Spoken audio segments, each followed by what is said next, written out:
Court से होने वाले न्याय से देश की जनता का भरोसा उठ रहा है। हमारे देश के सर्वोच्च न्यायालय और उच्च न्यायालय व अधीनस्थ न्यायालय के जजों ने इस देश में न्यायपालिका की कर दी है कि आज लोग कहने लगे कि मैं कहीं भी चला जाऊंगा लेकिन कोर्ट नहीं जाऊंगा। कुछ लोग कहते हैं ये आजादी का अमृत काल है, और मैं कहता हूं भाजपा जब से सत्ता में मोदी जी के नेतृत्व में आई है तब से जहर काल शुरू हो गया। मनुवादी मीडिया के पास छोटे छोटे मुद्दों पर या हिंदू मुसलमान पर चर्चा कराने का समय है, लेकिन पूरे दुनिया के अंदर भारत की बदनामी हो, चाइना के माल को उसी एआई समिट में भारत का प्रोडक्ट बता के पेश करके पूरे देश की पूरे दुनिया के सामने बेइज्जती करवाएं, लेकिन उस पर चर्चा नहीं होगी। आप विदेशों में देख रहे हो एप्स्टीन फाइल में जिनके कारनामे उजागर हो रहे हैं, इंग्लैंड में उनकी गिरफ्तारी हो रही है, दूसरे देशों में गिरफ्तारी हो रही है और बड़े बड़े पद के लोग रिजाइन कर रहे हैं, लेकिन भारत का बेशर्म मीडिया, बेशर्म जातिवादी मनवादी मीडिया वो एप्स्टीन फाइल पे चर्चा तक नहीं कर रहा है। जो आरएसएस है वो ये मूवमेंट कैसे बनाती है, इसकी मदद कौन करता है? जेल को आप गहना समझो, इस लड़ाई को जीतना है तो भारत की जेलों को भरना होगा। आज एक बात समझ लीजिए कि पहले जब लोग किसी से प्रताड़ित होते थे और किसी व्यक्ति के द्वारा उत्पीड़ित होते थे तो लोग कहते थे मैं कोर्ट चला जाऊंगा, लेकिन आज वो समय आ गया जब लोग कहेंगे मैं कम से कम कोर्ट तो बिल्कुल नहीं जाऊंगा। ये हालत हमारे देश के सर्वोच्च न्यायालय और उच्च न्यायालय व अधीनस्थ न्यायालय के जजों ने इस देश में न्यायपालिका की कर दी है कि आज लोग कहने लगे कि मैं कहीं भी चला जाऊंगा लेकिन कोर्ट नहीं जाऊंगा, क्योंकि कोर्ट से होने वाले न्याय से देश की जनता का भरोसा उठ रहा है। वकालत, एक वकील के तौर पर अगर मैं याद करूं अपनी 32 साल की वकालत को, तो जब पुलिस किसी मुलजिम का रिमांड मांगती थी, मर्डर केस में, डकैती के केस में या बेहद संगीन केसों में भी पुलिस रिमांड 1 दिन से 3 दिन बड़े मुश्किल से वकील बड़ी जद्दोजहद करता था। कंप्लेनेंट का वकील या ये कहिए प्रोसिक्यूशन का वकील बड़ी जद्दोजहद करता था, तब कहीं जाकर कोर्ट 1 दिन से 3 दिन के बीच का रिमांड देती थी। लेकिन आज धरने प्रदर्शन करने मात्र पर ऐसा लगता है जैसे स्क्रिप्ट वास्तव में कहीं और लिखी गई है, पहले से तय कर दिया रिमांड इतने दिन का मांगा जाएगा और इतने दिन का दिया जाएगा। आज अगर धरने प्रदर्शन करने मात्र पर 5 दिन का 4 दिन का रिमांड दिया जा रहा है तो फिर न्याय की उम्मीद किससे करें? कुछ लोग कहते हैं ये आजादी का अमृत काल है, मैं कहता हूं भाजपा जब से सत्ता में मोदी जी के नेतृत्व में आई है तब से जहर काल शुरू हो गया।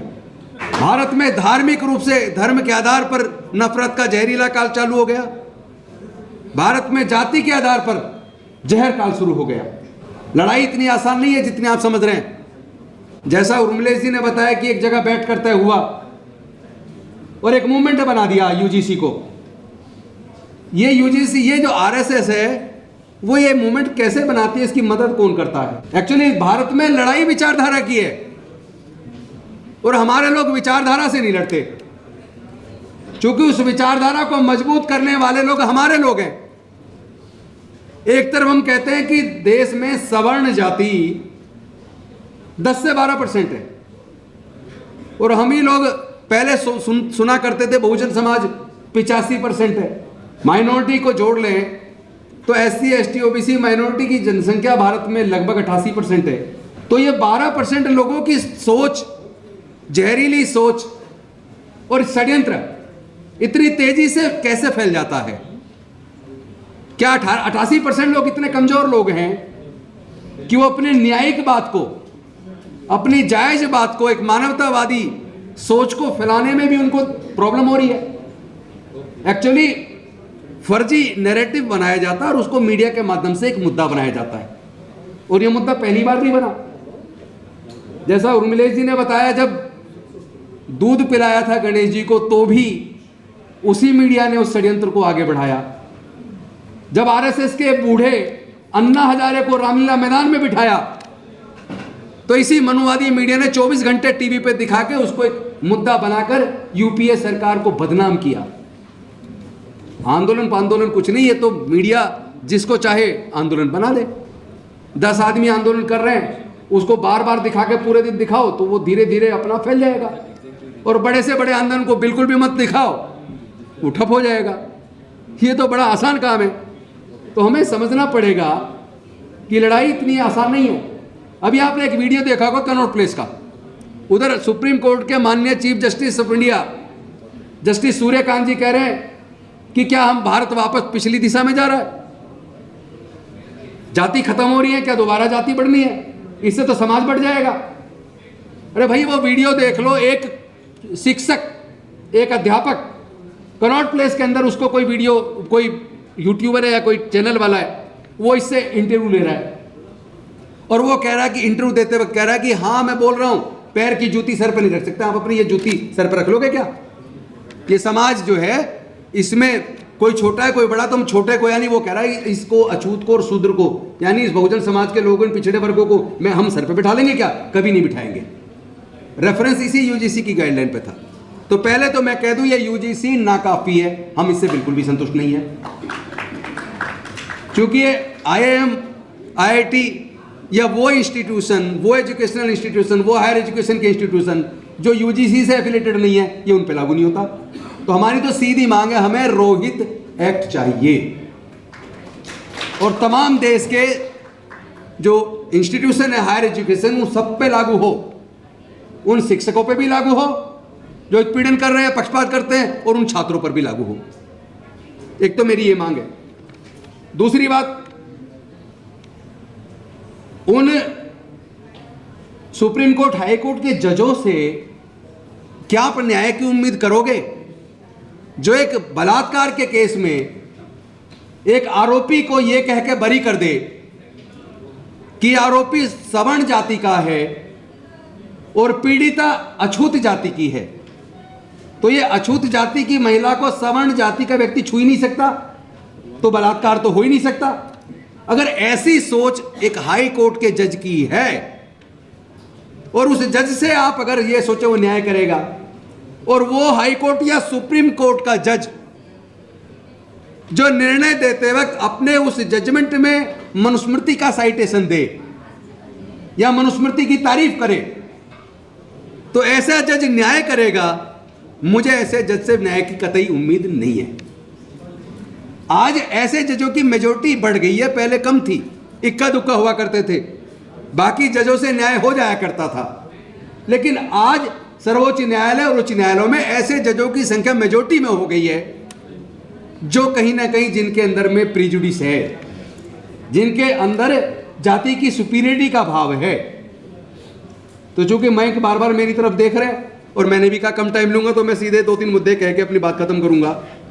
हरियाणा पब्लिक सर्विस कमीशन में पहले तो हरियाणा की सरकार ने, आपको याद होगा, 1 अगस्त 2024 को जो जजमेंट आया सब क्लासिफिकेशन का, जिसमें अनुसूचित जाति जनजाति में बंटवारा कर दिया, ये सोच के बंटवारा कर दिया कुछ ही जाति सारा हक खा रही है, बाकी पीछे रह गई, तो बाकी को भी न्याय मिल जाए।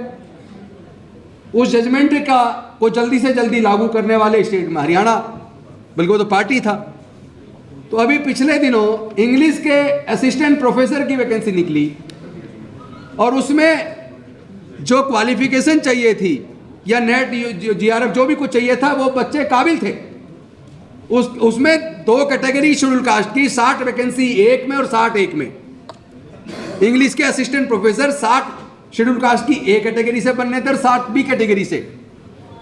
लेकिन इंटरव्यू के बाद जब रिजल्ट आया या रिटन टेस्ट और ये जो भी कुछ वहां उनका प्रोसीजर था, उसके बाद रिजल्ट आया तो 60 में से एक कैटेगरी में जो अति दलित है उसमें से 1 सेलेक्ट हुआ और जो दूसरा दलित है उसमें 60 में से 2, यानी 60 सिलेक्शन होने थे, जिसमें कई हजार काबिल बच्चे असिस्टेंट प्रोफेसर की पोस्ट के लिए क्वालिफाइड अवेलेबल थे। लेकिन एक कैटेगरी में 60 की पोस्ट के अगेंस्ट में 1 को सेलेक्ट किया और दूसरे कैटेगरी में 60 की पोस्ट पर 2 को सिलेक्ट किया। यह है न्याय। यह न्याय उनकी नजर में है, हमारी नजर में अन्याय है। आपने क्या पहले आप कहा करते थे इन कैटेगरीज में पढ़े लिखे लोग नहीं है, अब लोग पढ़ने लिखने लग गए। बाबा साहब ने रास्ता खोला, ज्योतिबा फुले जी ने संघर्ष किया, साहू जी महाराज ने किया और हमारे अनेकों महापुरुषों ने किया। और जब पढ़ने लिखे लग गए, पढ़ लिख के आगे बढ़े, आपने नेट लगा दिया तो नेट भी क्वालिफाई करने लगे, आपने पीएचडी लगा दिया, पीएचडी भी करने लगे। तो आपको सेलेक्ट नहीं करना था, आपके पास रास्ता है, NFS रिटर्न टेस्ट है नहीं, यूनिवर्सिटी सेंट्रल यूनिवर्सिटी के अंदर खासतौर पर रिटर्न टेस्ट तो है नहीं, इंटरव्यू सिलेक्शन है। अब जिसको नहीं लेना तो नॉट फाउंड सुटेबल लिख दो। नेशनल फ्रॉड स्कीम जिसको नॉट फाउंड सुटेबल के रूप में वो इस्तेमाल करते हैं, बेसिकली फ्रॉड है। That is fraud against Bahujans, and the same kind of fraud against Bahujan is being played by High Court and Supreme Court judges, especially those are prejudiced because of their caste superiority. तो ये बात आपको समझ लेनी चाहिए, नहीं समझेंगे तो धोखा खाएंगे। बस 2 पॉइंट कह के खत्म कर देता हूं, बार बार वो महंग खड़े हो रहे हैं। ये जो मीडिया है ये बेसिकली पूरा जातिवादी मनुवादी मीडिया है, इससे बिल्कुल उम्मीद मत करना भाई। आप विदेशों में देख रहे हो, एप्स्टीन फाइल में जिनके कारनामे उजागर हो रहे हैं, इंग्लैंड में उनकी गिरफ्तारी हो रही है, दूसरे देशों में गिरफ्तारी हो रही है और बड़े बड़े पद के लोग रिजाइन कर रहे हैं। लेकिन भारत का बेशर्म मीडिया, बेशर्म जातिवादी मनवादी मीडिया, वो एप्स्टीन फाइल पे चर्चा तक नहीं कर रहा है। देश का प्रधानमंत्री जी का भी किसी न किसी रूप में उसमें नाम आया, हरदीप पुरी केंद्रीय मंत्री का किसी न किसी रूप में नाम आया, हर्षवर्धन का किसी न किसी रूप में नाम आया, अनिल अंबानी का नाम आया। लेकिन इस जातिवादी मनवादी मीडिया के पास छोटे छोटे मुद्दों पर या हिंदू मुसलमान पर चर्चा कराने का समय है, लेकिन पूरे दुनिया के अंदर भारत की बदनामी हो, चाइना के माल को उसी AI समिट में भारत का प्रोडक्ट बता के पेश करके पूरे देश की पूरे दुनिया के सामने बेइज्जती करवाएं, लेकिन उस पर चर्चा नहीं होगी। तो इससे आप मीडिया समझते हो भाई, मीडिया तो हमारा ये बहुजन मीडिया है, हमारी बात तो इससे जाएगी। रही बात जो राजनीतिक पार्टियों की बात आप कर रहे थे, कि राजनीतिक पार्टियों को मैं साफ बता दूं, राजनीतिक पार्टी साइलेंट स्पेक्टेटर की तरह पहले देखती है जनता का मूड किधर जा रहा है। जो चुप हैं, कल अब जब बहुजन समाज के चारों तरफ यूथ तैयार होकर खड़े होकर प्रदर्शन कर रहे हैं, यकीन मानिए मैं गारंटी दे रहा हूं, नोट कर लो, रिकॉर्ड कर लो अपने फोन में, कुछ ही दिनों में सारी राजनीतिक पार्टी इन UGC गाइडलाइन के समर्थन में खड़ी नजर आएंगी। ये मैं आपको बता रहा हूं। लेकिन अब संतुष्टि UGC गाइडलाइन पे नहीं, हमें रोहित एक्ट चाहिए, इससे कम पे कोई समझौता नहीं। और जरूरत बोलने की है, बोलना पड़ेगा। पुलिस का रवैया इस तरह का है, अगर किसी की झगड़ा आपस में हो गया, मयंक का सर फोड़ दिया रतनलाल ने, पुलिस चाहे तो 93-97 DP एक्ट लगा दे, और पुलिस चाहे तो उसी में 107-151 का मुकदमा जो पहले CRPC होती है उसमें दर्ज कर दे, और पुलिस चाहे उसी के अंदर पुराने IPC में 323-341 बना दे, और पुलिस चाहे तो उसी में IPC में 308 बना दे। सिर्फ कलम तो चला नहीं है। मैं एक वकील हूं इसलिए मैं बता रहा हूं, मैंने इतने केसेस किए हैं 32 साल की अपनी वकालत में, जिसमें 308 लगना चाहिए उसी में 93-97 DP एक्ट लगा के और 50 रुपए का जुर्माना बस। और अगर उसी में 308 लग गई तो जमानत आसानी से नहीं, कई बार महीनों अंदर रहना पड़ सकता है, कई दफे 10 दिन 15 दिन अंदर रहना पड़ सकता है। सिर्फ पुलिस ने कलम चलानी है, और जज ऐसे without application of mind judgement करते हैं, चाहे वो सुप्रीम कोर्ट के जज ही क्यों ना हो। आजकल तो वो भी without application of mind judgement करने लगे। तो भैया ये जो कंटेम्प्ट ऑफ कोर्ट का डर किसी और को दिखाना, ये लड़ाई तो हम लड़ेंगे, हर कीमत पे लड़ेंगे। आप जेल में डालो, और ये जो हमारे बच्चे इन्होंने जेल में डाले, इनसे भी कह रहा हूं, डरने की जरूरत नहीं है। जेल को आप गहना समझो, इस लड़ाई को जीतना है तो भारत की जेलों को भरना होगा।